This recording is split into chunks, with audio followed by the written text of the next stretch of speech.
नमस्कार साथियों, हम देख रहे मेजरिंग टूल्स और आज का हमारा टॉपिक है steel rule. Steel rule generally सभी ने देखी होती है, जो कि कुछ इस तरह से दिखती है, जिसकी ऊपर और नीचे वाली दोनों साइड में मार्किंग किया होता है।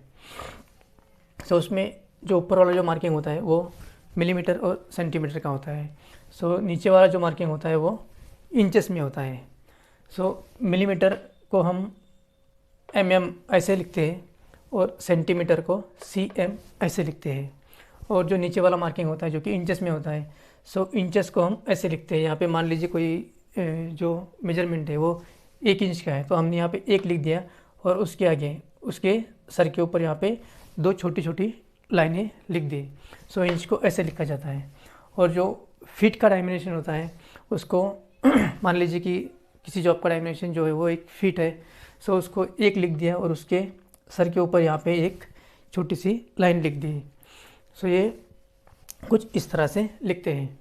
उसके बाद में आते हैं कि स्टील रूल के यूजेस क्या क्या होते हैं। जहाँ पे हमें जॉब को ज़्यादा एक्यूरेसी में बनाने की ज़रूरत नहीं होती है, वहाँ पे हम स्टील रूल का यूज़ करते हैं। वैसे ही जहाँ पे टॉलरेंस, जहाँ पे ड्राइंग में टॉलरेंस हमें मेंशन नहीं किया होता है, वहाँ पे भी हम स्टील रूल का यूज़ करते हैं। यानी कि जहाँ पे जॉब को हमें परफेक्ट जो डायमेंशन दी होती है उसी डायमेंशन के बीच में नहीं बनाना होता है। थोड़ा डायमेंशन अगर ऊपर नीचे हो जाए तो जाता है, ऐसी जगह पे हम स्टील रूल का यूज़ करते हैं। और वैसे ही जनरल पर्पस के लिए भी स्टील रूल का यूज़ किया जाता है, जैसे कि लाइंस ड्रॉ करनी होती है इस तरह से। उसके बाद में आते हैं कि मटेरियल। स्टील रूल बनाने के लिए स्प्रिंग स्टील और स्टेनलेस स्टील इस मटेरियल का यूज़ किया जाता है और उसको अच्छे से फिनिश किया हुआ होता है ताकि वो ख़राब ना हो, रस्टी ना हो, उसको जंग ना लगे। उसके बाद में आते हैं साइज़। स्टील रूल जो होती है वो 150 mm, 300 mm और 600 mm तक की साइज़ में अवेलेबल होती है, यानी कि 6 इंच, 12 इंच और 24 इंच। उसके बाद में जो मार्किंग की होती है स्टील रूल पे वो किस तरह से की होती है उसको बोलते हैं ग्रेजुएशन। ग्रेजुएशन यानी कि जो मेजरमेंट होता है जो उसको अलग अलग हिस्सों में डिवाइड किया हुआ होता है, जो मार्किंग होती है उसको अलग अलग हिस्सों में डिवाइड किया होता है। तो सबसे पहला जो मेजरमेंट होता है वो होता है 0.5 mm, उसके बाद में 1 mm, उसके बाद में 5 mm, उसके बाद में 10 mm, उसके बाद में 20, 30, 40 ऐसा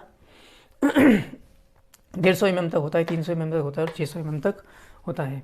तो जो 0.5 mm का यानी कि आधा mm का जो मार्किंग होता है, ग्रेजुएशन होता है, वो यहाँ से अगर आप यहाँ पे देख रहे हो तो जीरो और ये जो पहली वाली लाइन है, जीरो और पहली वाली लाइन, इनके बीच में और एक लाइन होती है।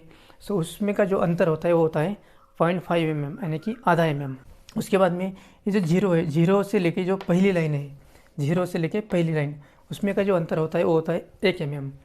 उसके बाद में 5 mm यानी कि जो जीरो होता है और जो 1 होता है, इनके बीच में सेंटर में एक लाइन यहाँ पे होती है जो कि इन 1, 2, 3, 4 इन 4 लाइन से 5वीं लाइन होती है वो थोड़ी सी बड़ी होती है।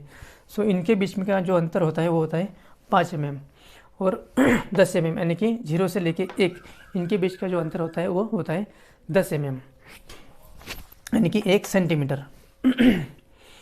सो इस तरह से इसकी मार्किंग की हुई होती है। उसके बाद में एक्यूरेसी, जो स्टील रूल की जो एक्यूरेसी होती है वो होती है 0.5 mm। एक्यूरेसी यानी कि कोई भी मेजरिंग टूल्स जिसकी वजह से हम मिनिमम, कम से कम जितना मेजरमेंट कर सकते हैं उसको बोलते हैं उस टूल्स की एक्यूरेसी।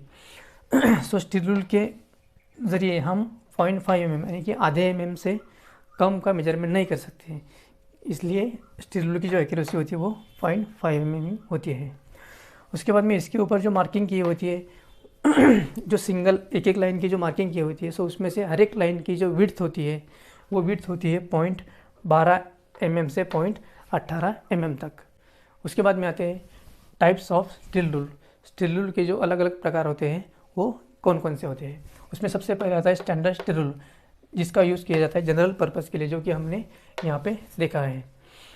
उसके बाद में आते हैं flexible steel rule. Flexible steel rule और स्टैंडर्ड स्टील रूल, इसमें अंतर ये होता है कि जो फ्लेक्सिबल स्टील रूल होती है उसमें फ्लेक्सिबिलिटी ज़्यादा होती है, इसलिए उसका यूज जो होता है वो कर्वेचर जॉब को, यानी कि जहाँ पे राउंड शेप जॉब है वहाँ पे मेजरमेंट करने के लिए किया जाता है। उसके बाद में आते हैं string steel rule. String steel rule जिसका यूज़ मोल्डिंग डिवीजन में किया जाता है, जहाँ पे कि मेटल को मोल्ड करके उसको एक सांचे में डाल दिया जाता है, वहाँ पे मेजरमेंट करने के लिए स्ट्रिंग स्टील रूल का यूज़ किया जाता है। उसके बाद में आते हैं narrow steel rule. Narrow steel rule का यूज़ वहाँ पे किया जाता है जहाँ पे स्पेस लिमिटेड होती है। मान लीजिए जैसे कि फॉर एग्जांपल कोई डेप्थ मेजरमेंट करना हो या फिर किसी पाइप के इनसाइड का मेजरमेंट आपको करना हो, तो ऐसी जगह पे नैरो स्टील रूल का यूज़ किया जाता है। उसके बाद में hook steel rule. Hook steel rule का यूज़ वहाँ पे किया जाता है जहाँ पे मल्टीपल स्लॉट होते हैं, जिस जॉब में मल्टीपल स्टेप होते हैं, वहाँ पे मेजरमेंट करने के लिए इसका यूज़ किया जाता है। इस स्टील रूल के साथ में एक हुक होती है जो कि एक स्टेप में या फिर एक स्लॉट में हम आसानी से उसको होल्ड करके जॉब का मेजरमेंट कर सकते हैं। और उसी तरह डिवाइडर और कैलिपर में कोई स्पेसिफिक मेजरमेंट हमें सेट करना हो तब भी हुक स्टील रूल का यूज़ हम कर सकते हैं। उसके बाद में आते हैं की सेट स्टील रूल। की सेट स्टील रूल का यूज़ जहाँ पे की एंड की बेस बनाए जाते हैं, वहाँ पे शाफ्ट के ऊपर मार्किंग करने के लिए की सेट स्टील रूल का यूज़ होता है। बाद में आते हैं फोल्डिंग स्टील रूल और जिगजैग स्टील रूल। इसका यूज़ भी अलग अलग पर्पज़ के लिए किया जाता है। उसके बाद में आते हैं स्टील टेप। स्टील टेप का यूज़ जहाँ पे हमें ज़्यादा लेंथ का मेजरमेंट करना होता है वहाँ पे किया जाता है।